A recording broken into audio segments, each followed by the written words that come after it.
Hey guys, welcome back to our podcast. My name is Sister Stacy, and this is Broken for God's Glory Ministries. We meet here every Tuesday to discuss topics from a Christian perspective. I know that by now some of you would have heard about the possible pandemic within a pandemic that is brewing.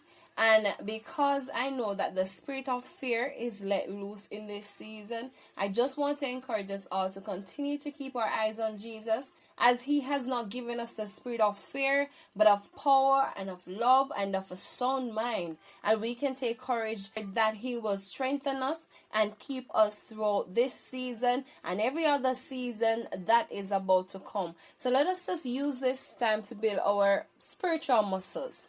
If this is your first time joining, welcome. And thank you for tuning in. Alright, so today's topic kind of hit home for me, as I know that having someone around you to guide you along the way makes a great difference in what you accomplish and how much you accomplish in this life. And the reality is that a lot of young adults just do not have positive individuals around them to ensure that they walk the straight and narrow. So why am I looking at this topic this week? So last week I was listening to a YouTuber.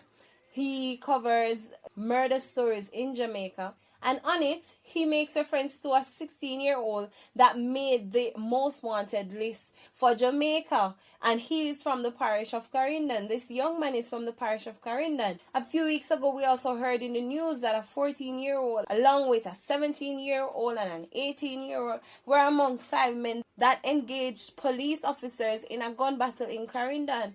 And I don't know about you, but this is really sad for me. Can you imagine what will become of our nation in a few years down the line with this trend? It is troubling to think about what is going to happen in the future.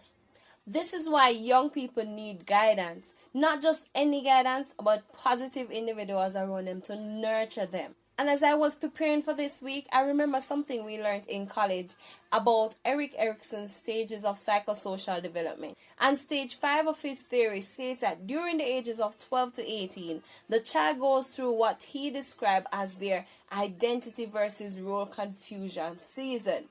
Now, basically, during this season, adolescents search for a sense of self and personal identity through an intense exploration of personal values, beliefs, and goals. So during this period of their lives, they are trying to find themselves.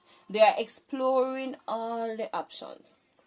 At this stage, they try on multiple identities, multiple personalities, in a bid to figure out what suits them best. So at this stage, they gravitate towards the thing or the things that seem more intriguing to them or enjoyable to them. So if gangster life or a life filled with negativity seems more appealing to them or it gets them more attention, then they will gravitate towards this. Or if they see that a life filled with positivity is more fascinating and more rewarding, then they will gravitate towards that. Unfortunately though, in our society now, negativity is glorified. If we listen to some of the musics being produced now, you would wonder what on earth is happening. I remember being on social media some weeks ago and saw under the Prime Minister's post, he was addressing the nation. Someone said that he should talk to a certain artist because he's encouraging them to poison men. And out of curiosity, of course, I went searching for this song in reference. And the artist, who is a male, says that if you're in a relationship and your man or spouse is giving you trouble, you should poison them. This is what our young people are listening to. Badman culture is now glorified. Some will say that it's not just music, but please bear in mind that music plays a great role in normalizing certain types of behavior in the society. I heard someone say the other day that if every so-called badman artist started wearing skirts in Jamaica, you would hear other men coming out to justify the wearing of a female attire. And that is true. The infamous scamming is also glorified among youngsters. As a math teacher, I can tell you that I've heard students repeatedly say that they don't need math as they're going to become scammers. This is the culture, the way of life that we're now dealing with. So how can we help to steer our young people in the opposite direction? And let me tell you this, them not take no talk. They are not listening to what we have to say, but they are watching what we are doing. A lot of times we underestimate our ability to influence the lives of others.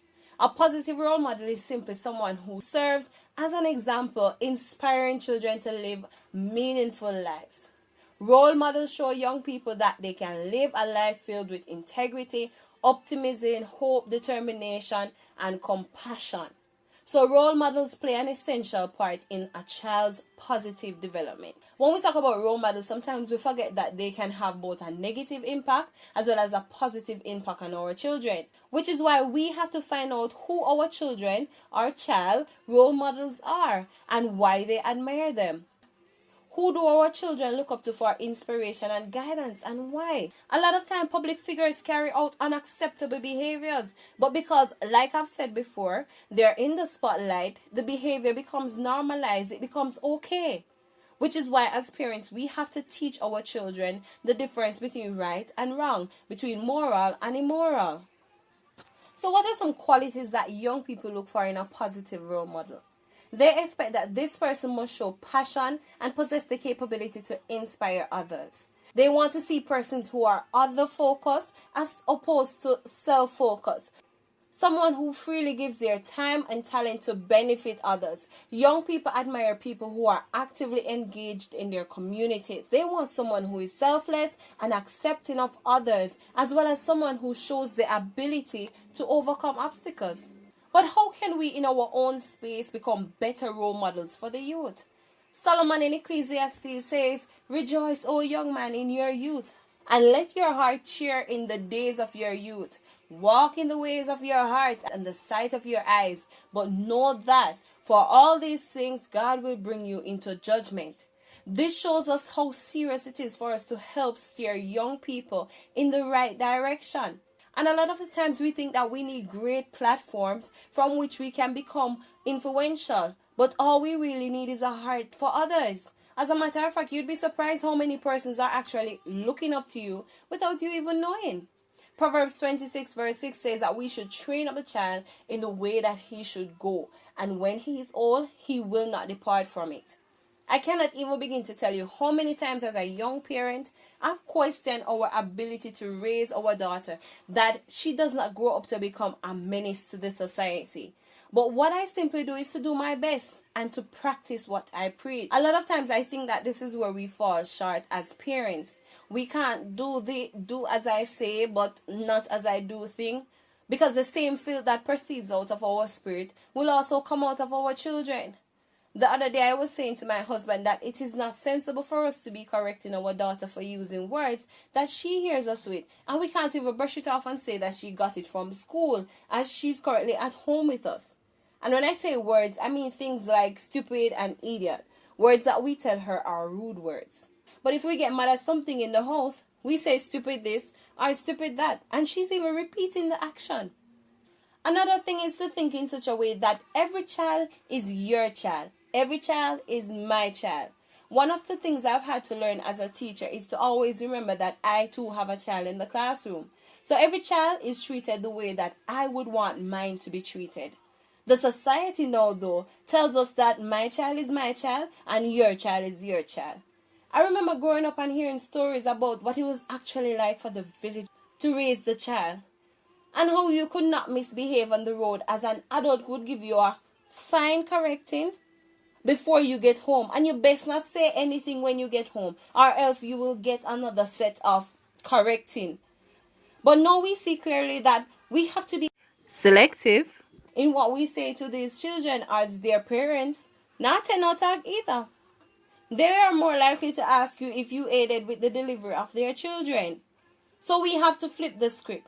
How about we create the line that we consider to be the boundary as it regards dealing with others' children, but hold it at heart just the same that every child could be my child. And whatever good I would want for my child, I will desire the same for others. So I will not see them going down the wrong path and let them stay because they are not my child. So we also have to set good examples for those that are around us. We've often heard that children live what they learn, but we can't just tell them why education is important. We have to show it to them. There are many stories of rags to riches, online movies based on real life events that they can watch if you do not have a story of your own to tell. Show them persons from the community or from your community that came from humble beginnings and was able to push beyond their socioeconomic status. Show them why a life of crime and violence does not pay. Just know this. We do not need to have titles and positions to make a difference. All we have to do is to watch over not only our child, our children, but over those of others. Let us model the behavior that we would want to see in our future generation. And let me tell you something. These young people, they are not taking any bad up. So we can't go to them in an aggressive manner. We have to humble our spirits when we are approaching them. I don't know why this generation is so angry, but let us be intentional in our approach towards them. God bless you. Remember, you can email me at stacynmwilson@gmail.com. Keep safe.